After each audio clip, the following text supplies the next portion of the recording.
Hello and welcome back to another episode of the Unfounded Podcast. My name is Christopher Turner. I am your host. Thank you for being patient with me, guys. I know it's been a while since I've been back on here. I've had a very, very hectic life going on the last 2 weeks or so.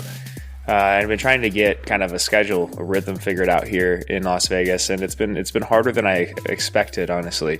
I've been staying very busy with that new job that I've been doing, right? Working with my buddy and kind of learning his trade, and he works with like vinyl printing, large sign printing, and then also with like wrapping cars in like vinyl as well instead of painting. And it's really been a fun experience, kind of going into a different trade and learning the ins and outs of it, and especially working around cars. I've been able to work on some really cool vehicles and stuff that I never thought I'd be able to work on, and there's been a lot of positives that have come out of it, but it's honestly kind of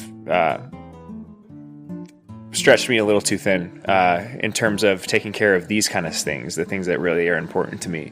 Hold on, I think I have my dryer or washer going, and it's probably going to be very, very annoying in the background.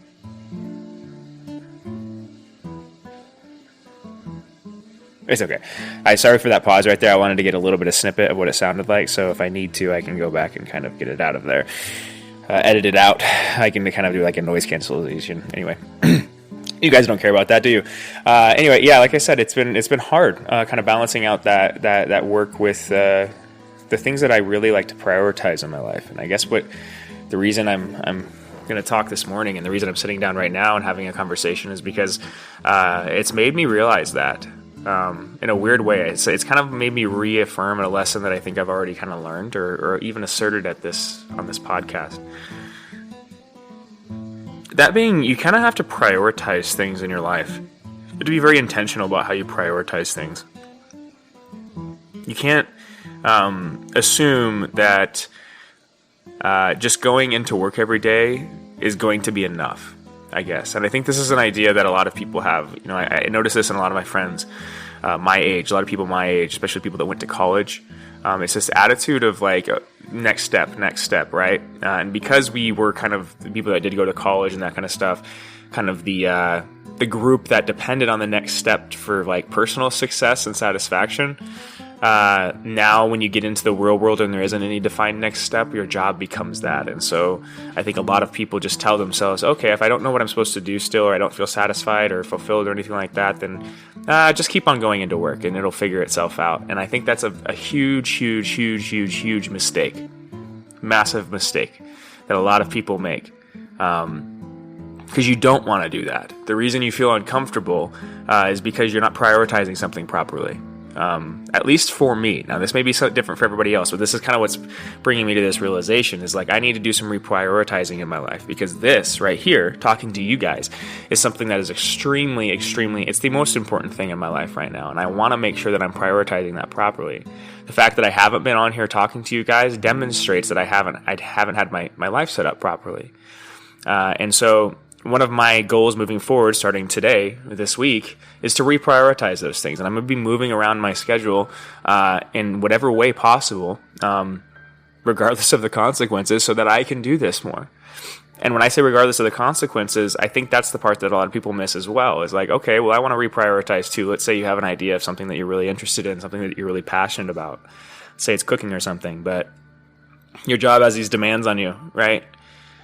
And you may have a lot of bills and things like that you have to maintain. There's this whole structure you've created that you have to maintain that is based on the income that job provides, right? And so it kind of locks you into being in that place. If you're in that spot, then develop a strategy or plan to get to a place where you can prioritize the things you want to.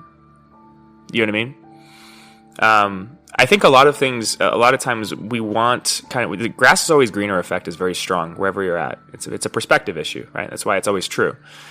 You know, other people's perspectives do always look greener because people are very seldomly, I don't know why specifically this is, but I think it's because people very seldomly want to enunciate their suffering.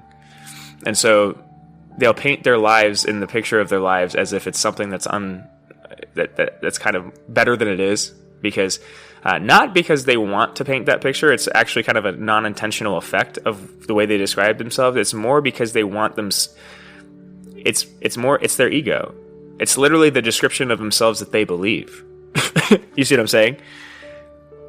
People get so lost in the lie of what they are and who they are, and they tell themselves that over and over again, that when it does come time to make decisions, when you come to crossroads, you can't disentangle the lies from the truth, who you really are from who you think you are. And when, in the context that we're talking about in terms of a job or something like that, that can mean that you just default to going into work every day. And how many of you feel that way? I know I'm not going to get an answer from this, but I feel like that's a common problem, common issue that we're experiencing in today's society. I think the reason for that is because we're not properly identifying how to leverage each individual perspective in a way that would produce something novel out of that perspective. And that's what you're really here to do, I think. That's what each of us are individually here to do. I've talked about speaking your truth. I think there's a reason I say speaking your truth is because there's something very unique about your perspective. There's something very individual about you, and we need you and that perspective. That's why you're here. We don't need you going in and producing for somebody else. We don't need you doing that. Because what that does is it makes other people rich, and it produces a system in which we work for nothing more than to produce more of the thing that is valueless, which is the currency. And that's kind of what our economy has turned into. That's why the stock market's so crazy right now, is because we are now actively realizing that we're trading in things that aren't real. That we've made this whole game, this game that assumes that it's the fundamental thing, it's based on some kind of fundamental assumption, or the fundamental thing that, I don't know, there's some kind of fundamental assumption we've made politically and socially that, like, in as a community, that this economy that we've built, this structure, this way that you succeed is kind of by coming up with this scheme and figuring out how to get other people to run the scheme for you and then benefiting or profiting from it. It's a very, very, very dark idol to have. But I think that this is like what we've been worshiping in a weird way. If you want to criticize Donald Trump, I think this is one of the ways you really can, is because he's kind of the embodiment of this. I think that why there's such a visceral reaction to him in general amongst most people is even if you kind of like him, you kind of hate him a little bit too, right? And I think this is why. Because I think he embodies this idea very, like, he kind of is this idea embodied. It's like this, at least the Apprentice version of Donald Trump was, right? If you watch that show, where it was like doubling down on kind of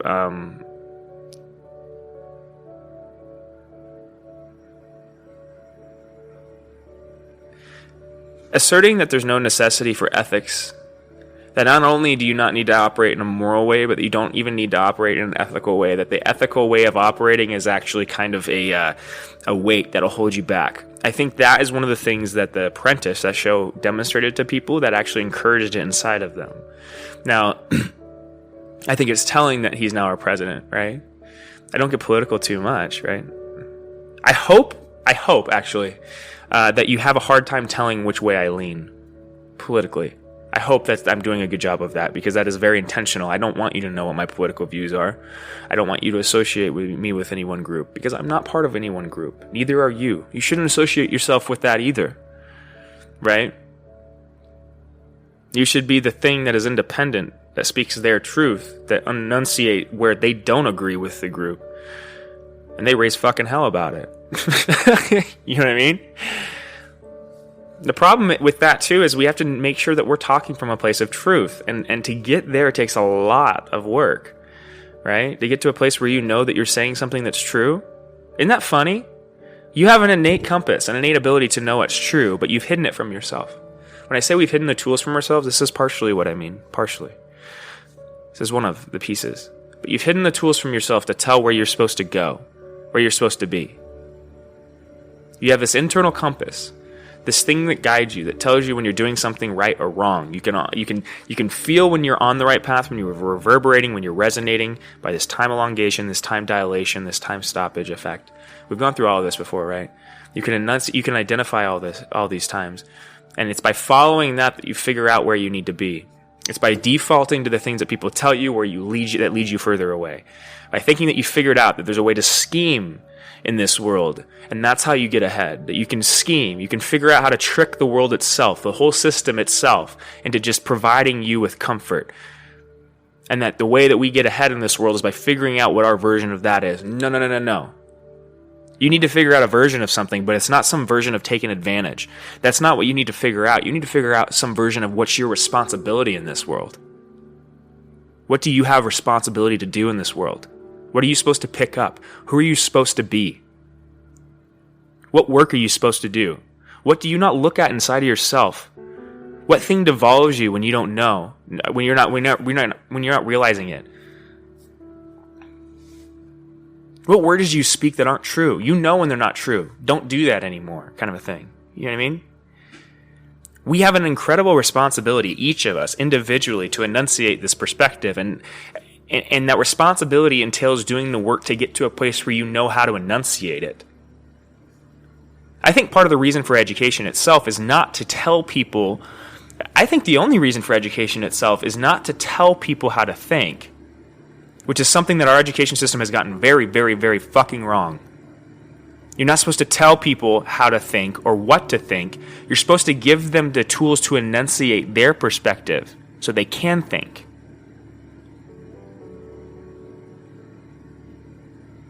What we've done is created an educational system that doesn't give people the tools to think for themselves. It gives them, in effect, propaganda.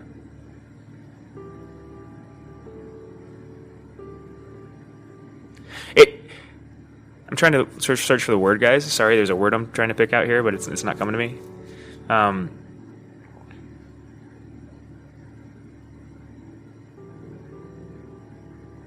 I lost my train of thought there too. I'm sorry, maybe I was supposed to stop there. School is... we haven't talked about education. I know this has been disjointed this far as well. And the reason for that, like I said, is because I haven't been prioritizing this properly.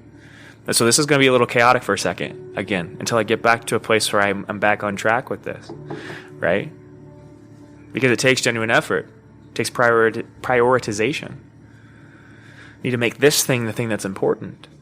And I hope that by doing this, I can show you how easy it is to get off track by using this podcast. That's what I'm trying to do here, if you haven't figured that out yet, right? Is like, I'm trying to use my life in this podcast to demonstrate how you apply these ideas in your life. Because these ideas, the philosophical ideas we've talked about thus far, are so, and the religious ideas we've talked about, are so hard practically. They're hard concepts to grab onto that practically we most of the time identify, we define them as impractical or simple metaphors.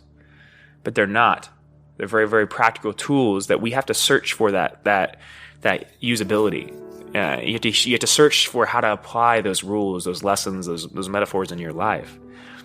And I hope that by going through my life and trying to identify where I need to do that, it helps you enunciate or identify in your life where you need to do that. I can't do that for you, but hopefully, like I said, through doing it for myself, I can help other people do that too.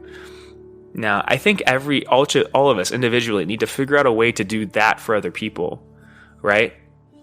That where we can in some way leverage our experience and our perspective, the suffering we've experienced in our lives, and give and instead of passing that on, like I've talked about before, we talked about all the 7 deadly sins, and kind of, I think it was the last episode where it was this idea of like, the passing on of suffering. I think this is the passing on of evil. Evil begets evil. I think this really is true. It's like you pass on your suffering to other people, and the only way that we get over that is by finding a way to forgive people for the suffering that they imbue inside of us, and realizing truly and utterly that it is not their fault.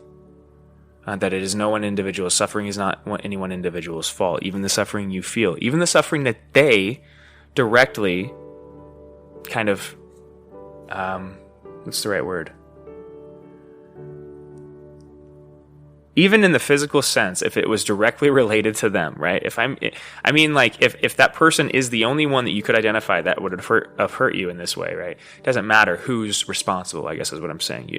The physical, identification of somebody, it's your fault, that is something we got to stop, because it's what passes on and creates the evil and the suffering. I was recently, was it last night or 2 nights ago? I think it was 2 nights ago. I was upstairs doing dinner with my friends, and I had watched the movie Honey Boy before, but I hadn't watched it with my friends, and we were trying to find a movie to watch, and I was like, we should watch Honey Boy.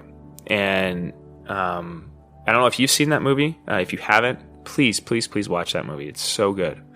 It's about Shia LaBeouf and his life, but it's played by Shia LaBeouf plays his father, and it's about kind of him growing up, in the role of even Stevens, and what his life was outside of that, growing up with his father. To kind of sum it up for you, he did not have an easy childhood by any means, right?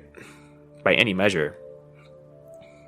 We're watching this movie, and one of the things that really, really hit me, and it's hard if you watch that movie. It's a tearjerker, man. I don't know how you get through it without crying, because it's so deep. But this is the idea. It gets to, and it gets at is releasing kind of the hurt you feel inside, letting go, because it's the thing that will twist you and eat you up. It's the thing that will devolve you without you knowing it, right? It's the thing that will trick you into thinking you're something you're not. It's this hurt, right? It's like that original hurt. We talked about Cain and Abel, right? It's like that original, and the idea of original sin is kind of this, right? It's this passed down thing. This thing of there was this act of evil that brought it into the world, that there is, or at some point was, this conception of a world without evil in it. And that's this idea of paradise. That's this idea of heaven. That's this idea of Adam and Eve before the fall, right? Before temptation comes in. But it comes in. And you see from this initial act of evil, the original sin is usually associated with Adam and Eve and the apple, right? Eating from the forbidden tree, the tree of knowledge. For those of you who don't know the story of Adam and Eve, Adam and Eve were God's first creation, first man and woman. But in the way that we think about it, they weren't the first real human being. That would be Cain and Abel, because Cain and Abel were actually born in the way human beings were born. That's the way you can conceptualize it, right? Adam and Eve in the story of the Bible were created directly by the hand of God, right? Adam created out of clay, I believe, out of the earth, and Eve created from, I think, both clay and then a rib from Adam, one of Adam's ribs. And the idea being that I'm getting at is that you have these two beings that were in this perfect kind of sleep, this slumber. In the story of Adam and Eve, their eyes are closed, or there's usually like a veil or leaves or something like that put over their eyes when they're in paradise. So there's a sleeping quality to them, this non-awake state. And you do, this, it brings up this old saying, ignorance is bliss, right? It's kind of that idea encapsulated, and ignorance is bliss. But in that story as well, God lays out one rule, just one, and it's that you can't eat from the tree of knowledge. There's just one tree that bears fruit, and it's called the tree of knowledge, but that's a deep idea too, right? It's like this idea of the tree being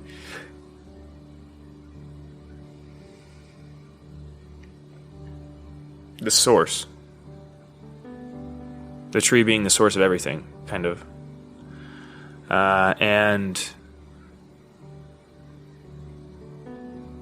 I think the metaphor being man being so audacious as to assume that he or she could understand the whole creation, the whole being. It's the original sin, that pride, that fall from grace. It's the original sin committed inside of Adam and Eve.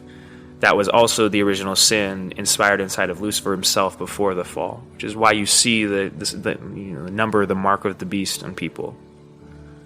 It's this pride, right? And all of the other things that fall out of it, right? You can track all of the other 7 deadly sins inside of pride, right? We talked about how those all relate, they all kind of connect. But pride is kind of the ultimate one, because it kind of, it like, within it has all of the other 7 deadly sins. With pride, you won't even think about the other ones, right? You'll just do them. That's the idea. But the devil tempts And there's this fundamental disagreement between, God and Satan, and he has this wager that he makes with Satan, we've talked about, or with God, right? He gets jealous and wrathful. He despises the way that God loves his creation. He loves this thing he's created, because God also created angels, right? And so there's this jealousy that kind of fills the character of Lucifer, and it causes him to kind of not only confuse himself with God and think that he could make it better, do better than God could, but also causes him to kind of corrupt or attempt to corrupt the creation that God loves so much. And so he tempts Adam and Eve in the form of a snake, or at least that's the assumption. The snake isn't necessarily always associated directly with Satan or Lucifer himself. The snake itself is more like I believe it's like a symbol of logic or something like that, right? But what is it? Let me see. Actually, let's look this up. I'm sitting here like guessing and stuff. I have a computer in front of me. I guess I could actually look it up for you guys, couldn't I? Let's do that real quick. What does the snake in the Garden of Eden represent?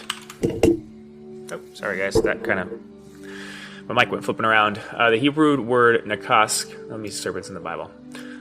In one of the oldest stories ever written, in the Epic of Gilgamesh. Yeah, okay, so this is one of the original stories, original religious writings. The Epic of Gilgamesh, which is an epic poem from ancient Mesopotamia, that is often regarded as the earliest surviving great work of literature and the second oldest religious text after the Pyramid texts. The literary history of Gilgamesh begins with 5 Sumerian poems. Gilgamesh loses the power of immortality, stolen by a snake.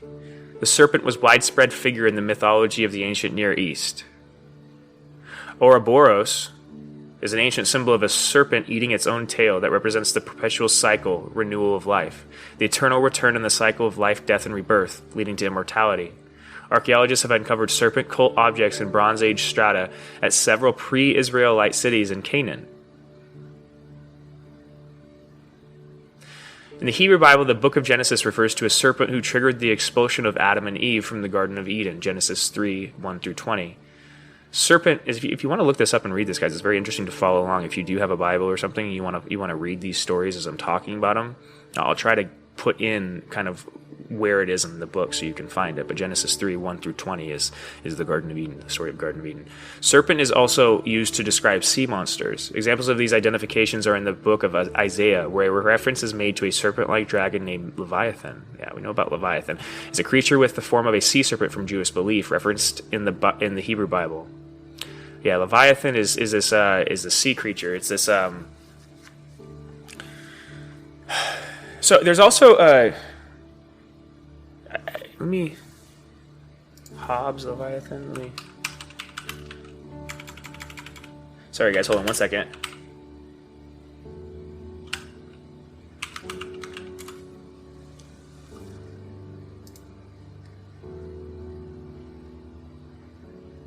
Yes. Okay. So I thought so. So Thomas Hobbes is a.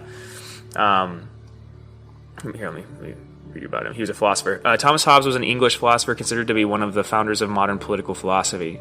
Hobbes is best known for his 1651 book Leviathan, in which he expounds an influential formulation of social contract theory, in addition to political philosophy. So I read a lot of Hobbes when I was in political science, in my political science classes.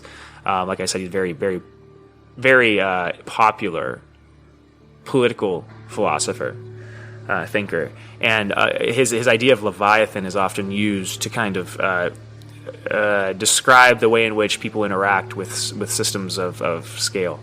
But the book was titled Leviathan. Its name derives from the biblical Leviathan that we were just talking about, the serpent or the sea creature. The work concerns the structure of society and legitimate government, and is regarded as one of the earliest and most influential examples of social contract theory, written during the English Civil War. It argues for a social contract and rule by an absolute sovereign. Sovereign, for those of you who don't know, is the full right and power of a governing body over itself without interference from outside sources or bodies. Political theory, sovereignty is a substantive term designating supreme legitimate authority over some polity. Okay. Hobbes wrote that the civil war and the brute situation of a state of nature, the war of all against all, could only be avoided by strong, undivided government. So Hobbes was very... he's a fan of large government, large control, right? From what I can pick up from there. It's been a while since I engaged with these things, but it does seem like that, because I did read Leviathan excerpts of it in school, and I remember I wrote a paper actually on it. Let me try to describe what Leviathan in the way I conceptualized and wrote about it, and then we'll try to read the description of it, kind of what the book talks about real quick, and see how close I can get, right? But the idea of Leviathan, from what I understand, is what you want to imagine is kind of... I want you to imagine kind of... take the United States, for example. And there's like 350 million people that live in the United States or something like that. Now, I want you to think about each individual person as kind of like a mechanism, a deciding mechanism, right? That kind of can move things one way or the other. It's kind of like it's an active arm. Right, in the way that we're thinking about the Leviathan, it's an active arm of Leviathan. Now, what Leviathan is a combination of, if there was an identity to the United States, most of us would probably think of kind of when you're at a football game or something, you'll feel this kind of very palpably when they do the national anthem or whatever, right? It's this idea, it's this archetype, this grand personality that comes out. That kind of overarches everything. It's kind of the grand personality that combines everyone. It's this big machine. And that in order to be a part of that, there is this certain amount of autonomy that one has to give up, right? Because you are this, like, as an individual, you are this active thing that has the power to choose, like I just said, right?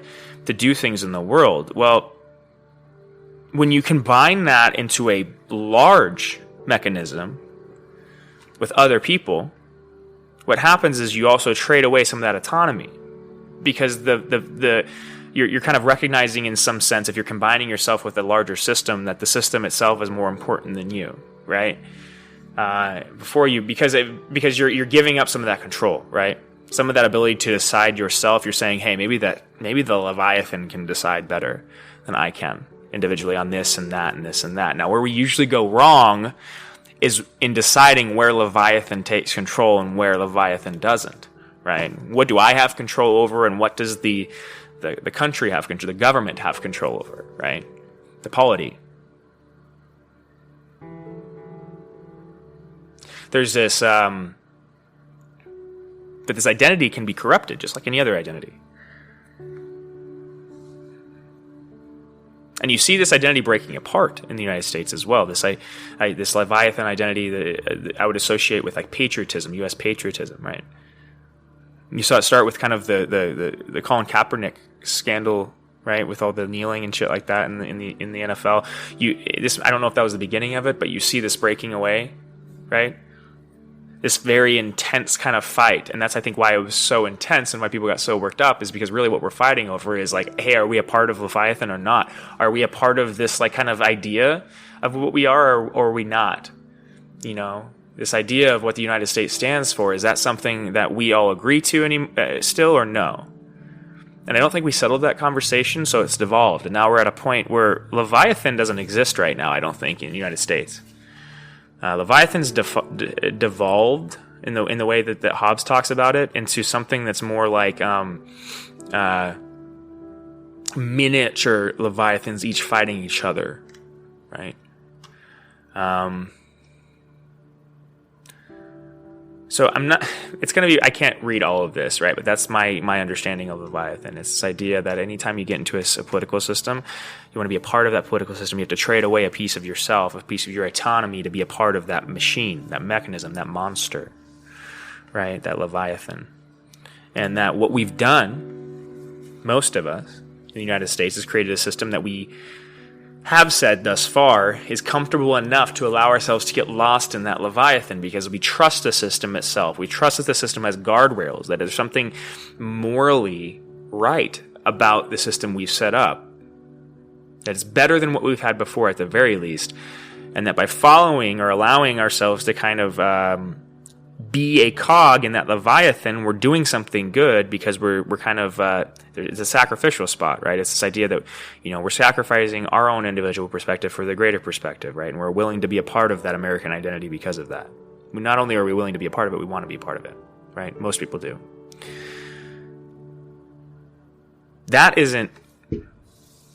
There's also, so here's, before we move on though, because Leviathan's a very complex idea, because you can also think about this, so I want you to, like I said, I want you to think about a big ass, monster that's nothing but the conglomerates of all of the individual people. So the muscles themselves are nothing but people holding each other, right? Like holding on to each other.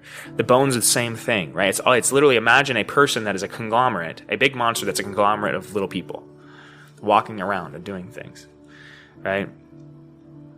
Who's thinking for that? So there's one of the problems right away, right? It's like, okay, well, we can all say that we each individually equally give up some autonomy to be a part of this mechanism, but then who decides, you know, who decides? Who's driving it, right? Because somebody's got to drive it. So another thing that can happen when you have a Leviathan that's created that way is it also creates a vacuum in a sense. If you don't have a structure in place that defines exactly who runs that thing like that properly, and they can keep people in line and all of their immoral and unethical behavior in line, what will happen is somebody will take control of that motherfucker. And they'll try to start steering the whole thing.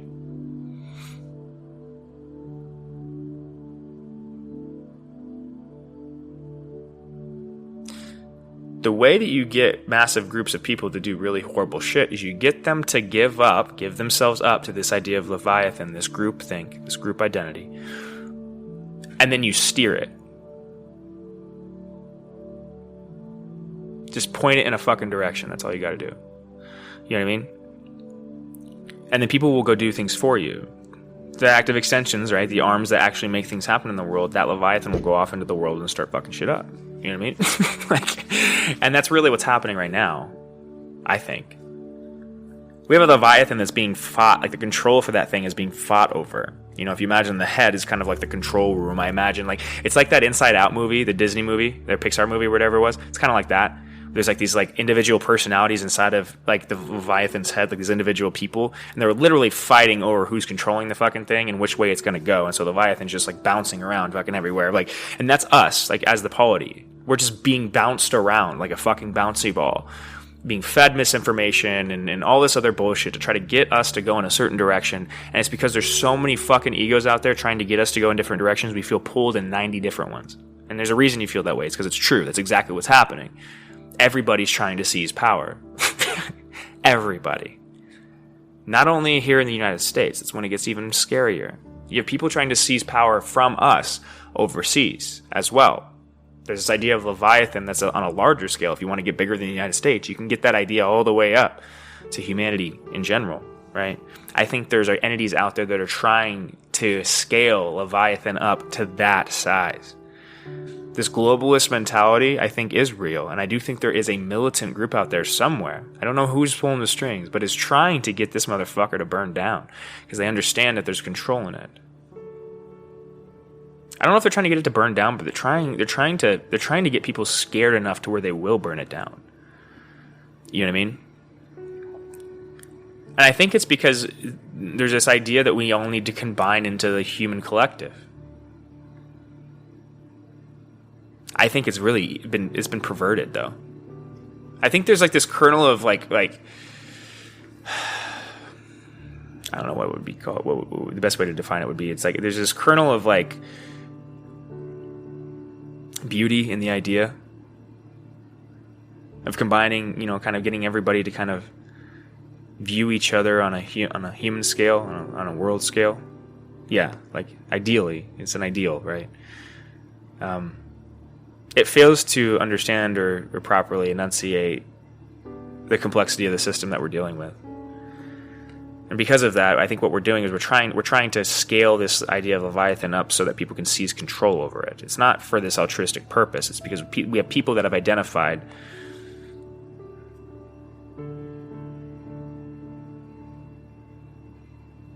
we have egos running around that want total power. They're unquenchable. We have egos running around that have an unquenchable thirst. All of those 7 deadly vices, all of those are unquenchable. They'll continue. You won't be able, if you try to double down. Let's say you're prideful and you want to fill that fucking void that you feel inside with more things that make you prideful. If you depend on your ego to hold you up, to be who you are, to make you what you are, the things that you surround yourself with. If you depend on those things, you're going to need more of them to support the weight of what you are, what you're creating, the monster you're creating.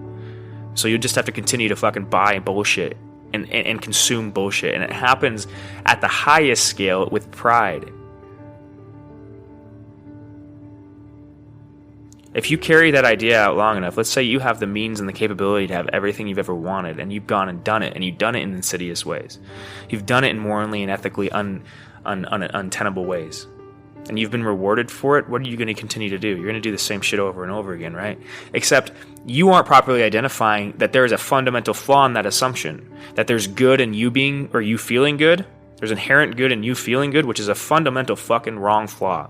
And so what you'll do as a person or an individual is go out into the world and continually feed that gluttonous fucking thirst you have for power or food or money or whatever the fuck it is. You'll just feed it and feed it and feed it, and you'll degrade and tear apart the world around you while you do it. And if you have that happening at the highest level, what it looks like is people trying to take power and doing it in insidious ways. I think there's people that have everything they could possibly imagine in this world and are still thirsty for more. And so they're trying to take it right now through a series through a campaign of misinformation, confusion, and violence.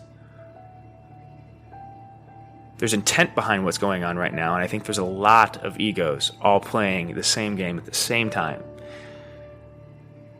Anyway, I want to kind of bring it back a little bit to the serpents and stuff, right? But let's finish our story about the Garden of Eden, right? And the idea we were talking about there was like this passing on of evil, but this is where it starts, right? Is like this original sin. The devil, it tempts. I don't know how we got in Leviathan. Oh, because of the serpents. Okay, so, but obviously there was a reason I was supposed to talk about that, right? The serpent tempts Adam and Eve. And in the Bible, I believe Eve eats from the tree and then gives the apple to Adam, and Adam eats from the apple as well. But they both eat from it, right? And as soon as they do, this is a very important part of the story, as soon as they do, the scales from their eyes fall off. And the first thing they realize is that they're naked. So what do? They cover up. What that is showing you, it's such a deep fucking story. What that's showing you is that you create your own insecurity. The things that you're insecure about, you made. You created that. You chose that. You're insecure about things because you're not sure you made the right choices. You're worried that you're in so much control. You actually believe you're in that much control, that you could actually fuck this thing up. Actually believe that. And because of that, it's allowed you to eat from the tree of knowledge, right? To trick yourself into thinking you're the thing that can handle that kind of onslaught. You got to think, like, what that represents, the tree of knowledge, that's like everything that's been or it will be. Trying to thinking that you're enough to handle that, to even hold all of that. It's like trying to use a fucking USB stick to store like 5 terabytes of movies or some shit. It just doesn't make sense, right? You're not the thing that can do that. You know what I mean? Trying to, and assuming you are, is exactly what will make you insecure or realize how fucking insufficient you are. That's why the scales fall off their eyes. That's why they see that they're naked and they feel insecure about it and they cover up. Before trying to assume that there's something that should know all of that, they didn't even realize they were naked, so they had no insecurity to worry about. You see what I'm saying? It's a metaphor for life. It's kind of what sets up the thing I was talking about. You're born perfect. You were born perfect. Every single person is born perfect. It's why we know. It's why we can't help but look at babies. That's why we all go, oh, you know what I mean? Like when you look at them, like, oh my God, look at it. Yeah. Because it's potential, man. What you're seeing in that thing is not just cuteness. There's a reason that feeling is there. It's something so much deeper than that. It's unadulterated potential. That child is perfect because they could be anything and everything.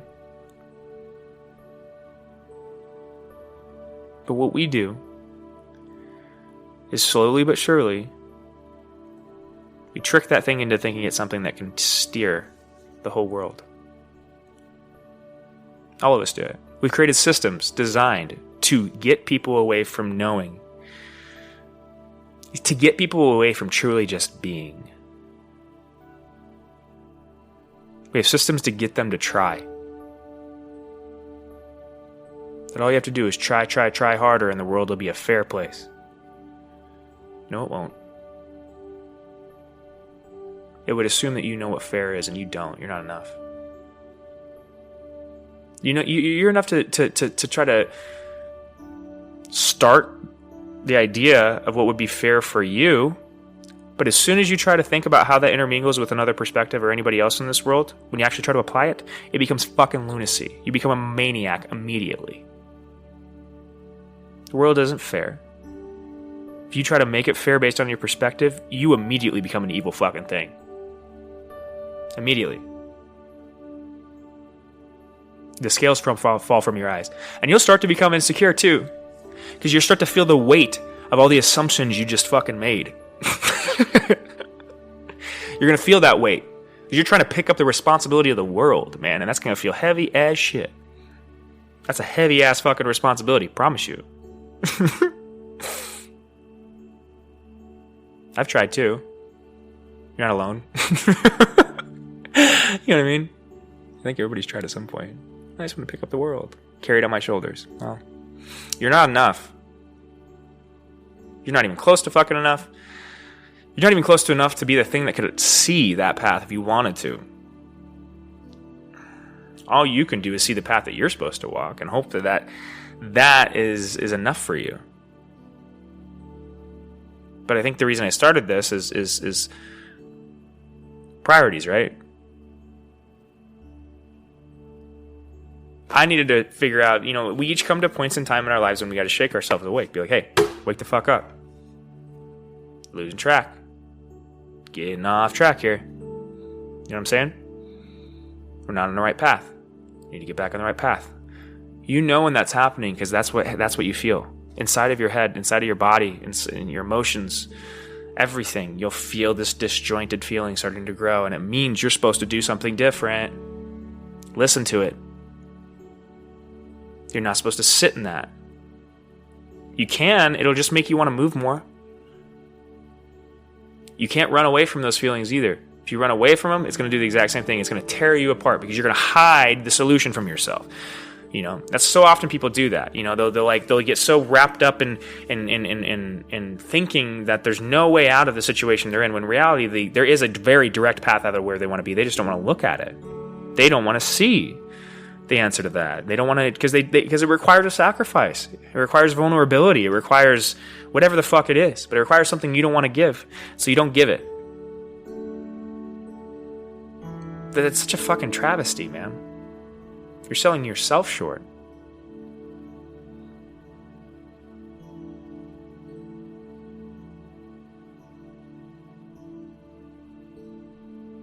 Because I promise you, if you do that, if you kind of force yourself to sit in that feeling long enough to where it gets so unbearable that you move and do that thing that you are so scared of to do that you can't bring yourself to do. If you sit in that feeling for long enough, it will get you up. Don't run away from it. Embrace it. And in like 5 minutes, you're going to be so fucking done with that feeling that you're going to go do whatever it's telling you to do.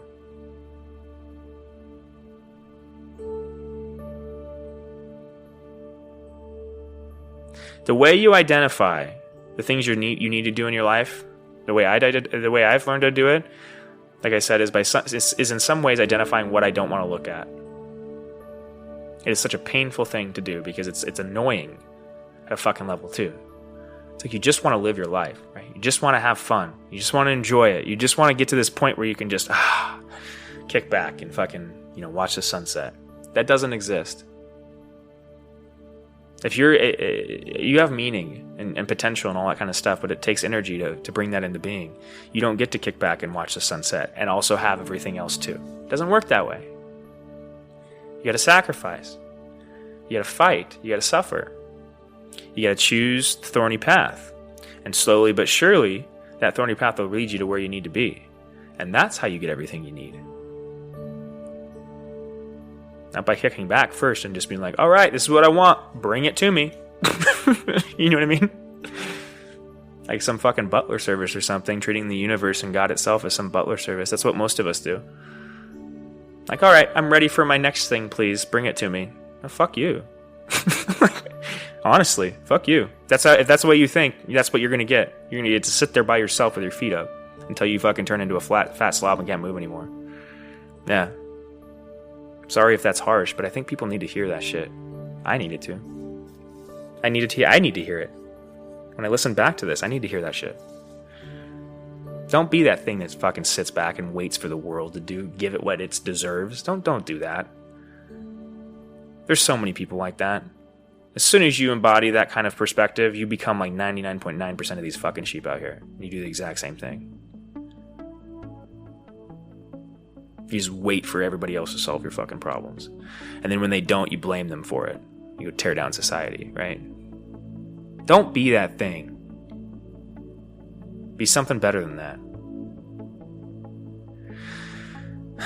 And I think with that, guys, that's the Unfounded Podcast for this episode. Like I said, this is going to be a lot more prevalent coming up because, like I said, I'm going to be adjusting my schedule around. I don't know exactly how that's going to be, but at the very least, I'm going to make sure that I have time, the flexibility. Part of the problem with this podcast is it has to be flexible. It hits me in waves, right? And so there's a lot of times recently that I've been at work where I'm like, I just get into these modes where I just talk, right? And I need to be sitting in front of a mic when it happens.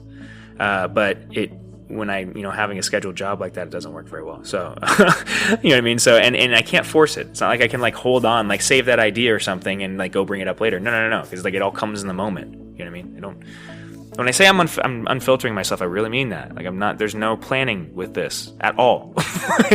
Right? So, I think that's why it's meaningful in a very weird way. And so I have to maintain that, but that requires me reprioritizing these things that I've recently set up, and we will see what that looks like. But you have to be comfortable with that process, right? Don't be scared of doing that. Don't be scared of change, right? I don't know if any of you guys any of you are into tarot at all, but I do like tarot cards. I like the significance of the imagery, right? I notice the signs in my life a lot that you get from the tarot cards, right? The imagery. I notice the imagery in my life, I guess is what I'm trying to say. But I don't know why I brought that up.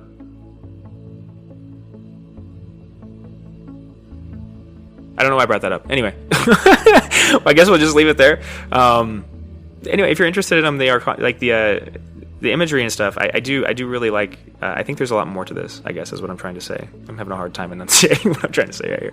There's a lot more to this, and there's a lot of tools out there for you if you want to try to figure out what is going on here besides just the story you've been told by the secular worldview. There's a lot of ways you can figure that out. One of those tools is tarot. So anyway, I wish you guys the best. I hope you enjoyed that. I hope it wasn't too disjointed. I know it was very unorganized because I have not been prioritizing this properly, but like I said, I'm getting that under control, and we're going to get this sucker back rolling because I believe in this and I want to see it go somewhere. So I will talk to you soon. I hope you're doing well out there. You're staying safe, and it's good to be back. Bye-bye.